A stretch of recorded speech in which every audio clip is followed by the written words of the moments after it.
Bienvenue chers élèves dans votre chaîne de physique-chimie, Physia-Chimia. Ces cours sont destinés aux élèves du deuxième baccalauréat, discipline scientifique. Dans le cours de cette vidéo, nous allons étudier l'énergie nucléaire. D'abord, il y a une relation d'équivalence entre la masse et l'énergie, donnée par la relation d'Einstein, E est égal à m fois c au carré, où c est la célérité de la lumière. Comme vous le savez, c est égal à 3 fois 10 puissance mètres par seconde. En ce qui concerne la masse, l'unité utilisée est l'unité de masse atomique notée petit u.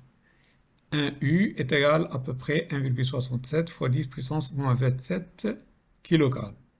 En ce qui concerne l'énergie, le joule n'est pas l'unité adéquate, mais plutôt électron-volt. Un électron-volt est à peu près égal à 1,6 fois 10 puissance moins 19 joules. 1 million d'électronvolts, un MeV ou un méga-électronvolt est égal à 1,6 fois 10 moins 13 joules. Équivalence entre masse et énergie. D'après cette relation, vous pouvez remarquer que la masse est égale à E divisé par C au carré.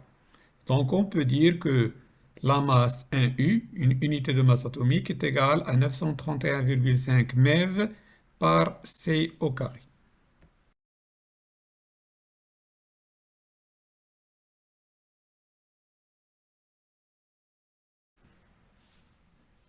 On définit le défaut de masse d'un noyau atomique. L'expérience a montré que la somme des nucléons du noyau séparé est supérieure à la masse du noyau uni. Donc on va noter M du noyau, M x à z.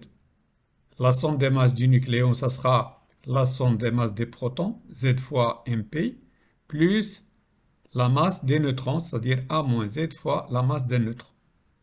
Le défaut de masse est donc delta M du noyau est égal à somme des masses du nucléon moins la masse du noyau, ça sera toujours une quantité positive.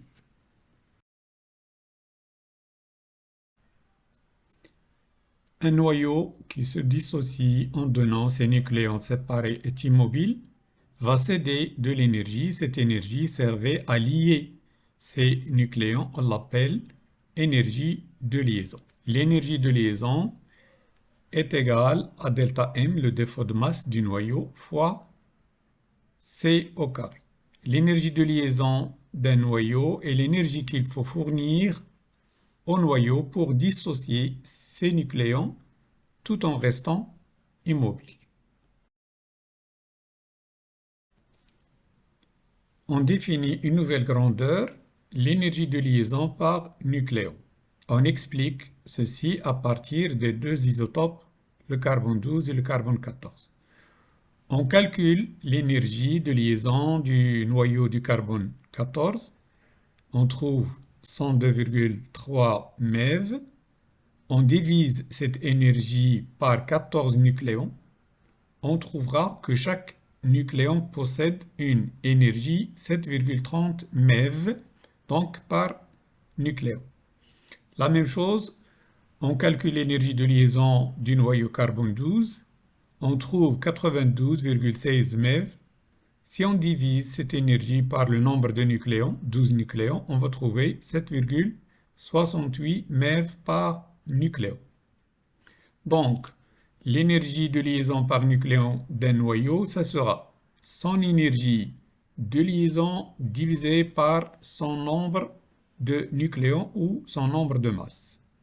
L'unité, ça sera des MeV par nucléon. L'expérience montre que plus l'énergie de liaison par nucléon est grande, plus le noyau est stable.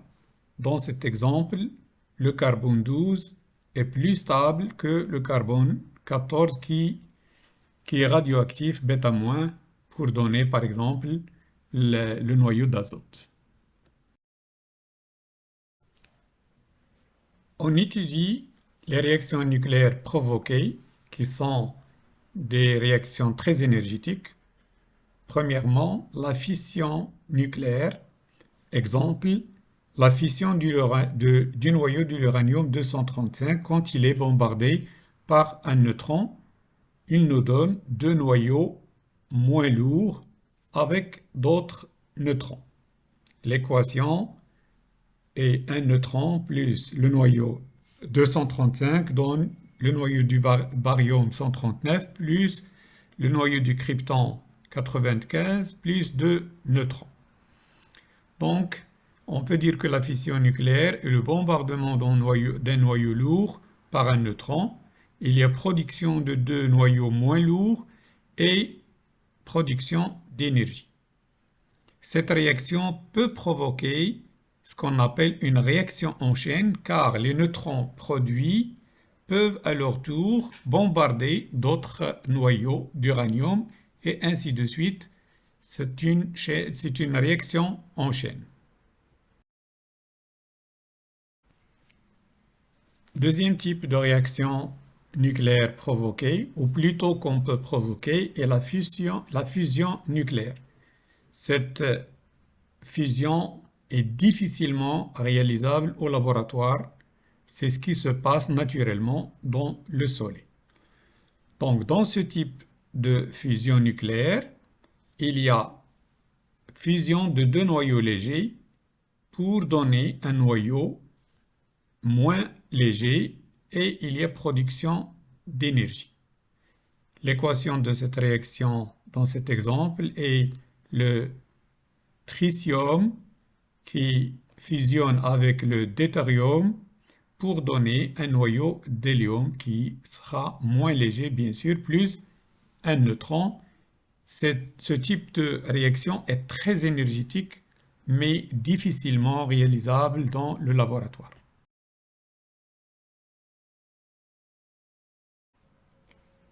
Dans ce cours, on s'intéresse, comme on a dit, à l'énergie libérée par les réactions nucléaires. L'énergie libérée par une réaction nucléaire, ce sera la valeur absolue de la variation de la masse de la réaction multipliée par C au carré.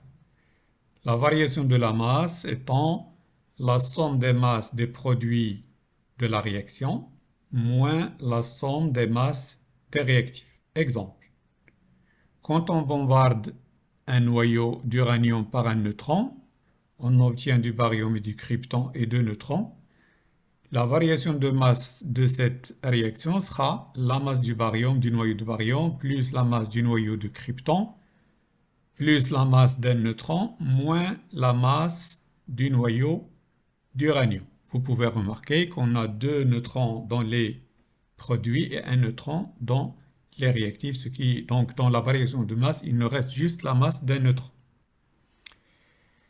L'énergie libérée est donc toujours positive, ça sera la valeur absolue de la variation de masse fois C au carré. Et si on veut obtenir directement en MeV, en mégaélectronvolts, il suffit de multiplier par l'équivalence de l'unité de masse atomique 931,5 MeV par C au carré. Car le delta M, comme on a dit, en nucléaire, on le calcule en unité atomique.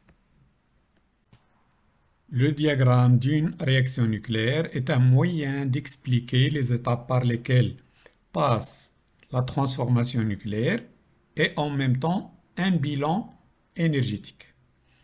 Dans l'exemple de la transformation radioactive du carbone 14 en noyau d'azote 14, en libérant une particule bêta-, c'est-à-dire un électron, d'abord, les nucléons du noyau carbone 14 vont se dissocier carrément.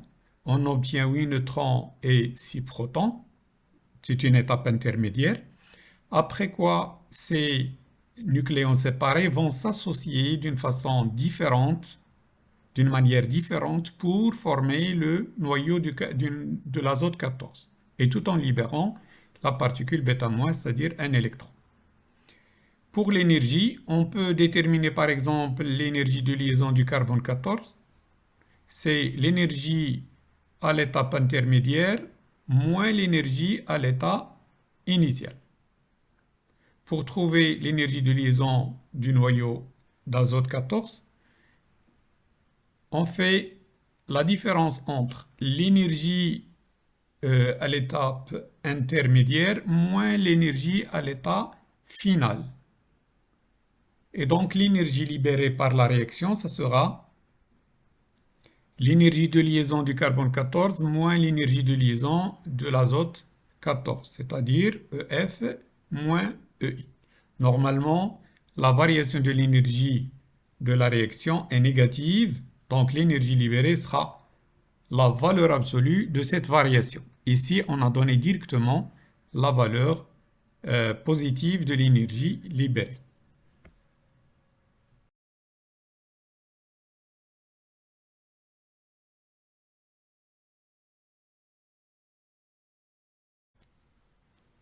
On donne un deuxième exemple de diagramme d'énergie. L'exemple 2, ça sera la fusion de deux noyaux d'hydrogène, le tritium et le deutérium, pour obtenir un noyau d'hélium et un neutre. Donc d'abord, les deux noyaux du tritium et du deutérium vont se dissocier en donnant 5 nucléons, c'est-à-dire 3 neutrons et 2 protons.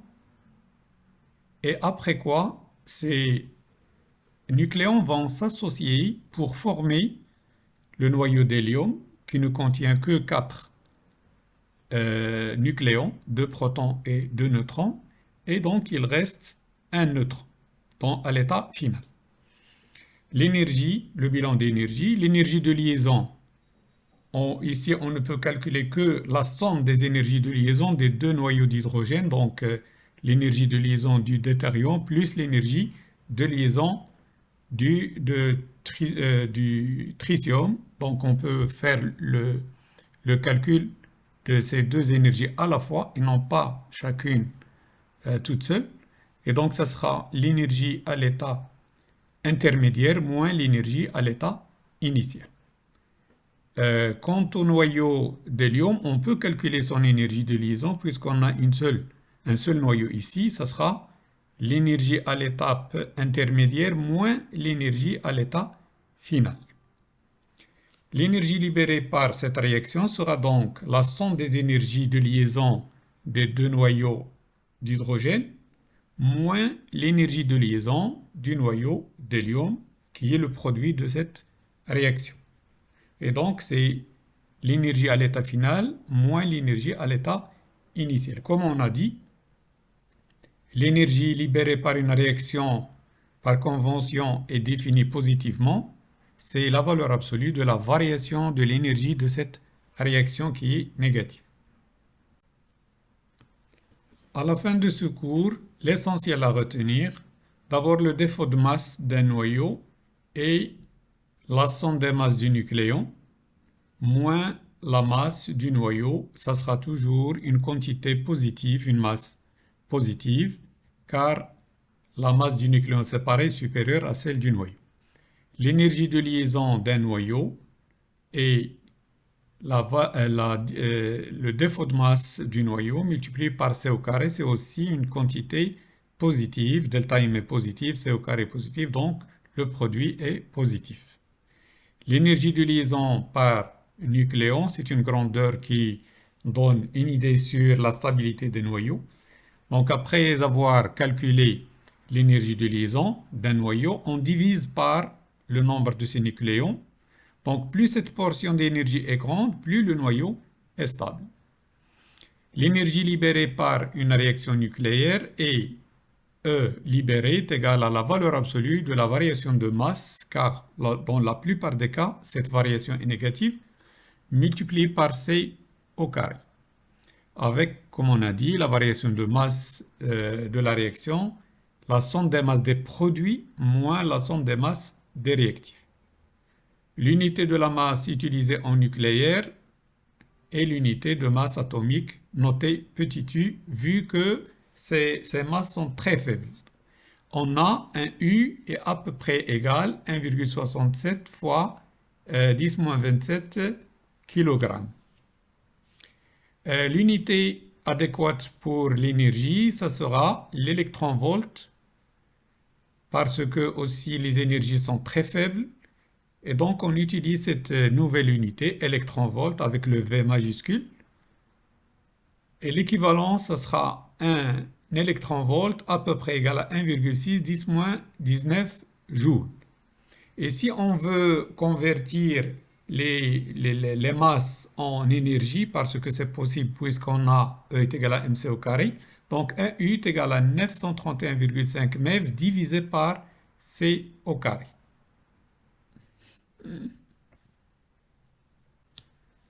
Je vous propose l'exercice suivant. On considère l'équation suivante dans laquelle on a deux noyaux d'hélium, He32, qui nous donne un noyau d'hélium 4, 2 et un noyau d'hydrogène, deux noyaux d'hydrogène H1, 1. D'abord, de quel type de réaction nucléaire s'agit-il?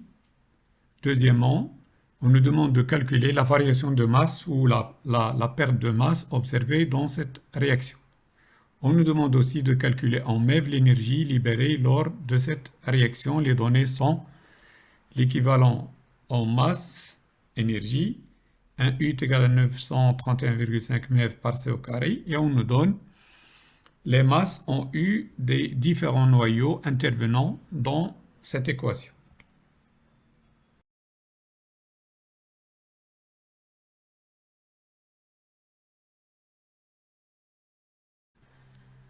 Les réponses aux questions. Premièrement, la réaction nucléaire est une réaction de fusion de deux noyaux d'hélium, He32, pour nous donner un noyau plus lourd ou moins léger, He42. La perte de masse de cette réaction, ça sera delta N, la somme des masses des produits, moins la somme des masses des réactifs. Et donc, la masse de l'hélium 4H2 plus deux fois la masse du noyau d'hydrogène H11 moins deux fois la masse du noyau d'hélium 3,2 parce qu'on a dans les réactifs deux noyaux qui fusionnent. Le delta M, donc après calcul, on obtient moins 0,0138 U. Et pour calculer l'énergie libérée, donc on utilise la formule E libérée est égale à la valeur absolue de la variation de l'énergie, c'est-à-dire la valeur absolue de la variation de masse fois C au carré. Et on peut directement convertir en MeV en multipliant par 931,5 MeV par C au carré. On obtient donc l'énergie de la réaction 12,8547 MeV. Il faut utiliser beaucoup de chiffres significatifs comme les données. Merci de votre attention et à bientôt dans une nouvelle leçon.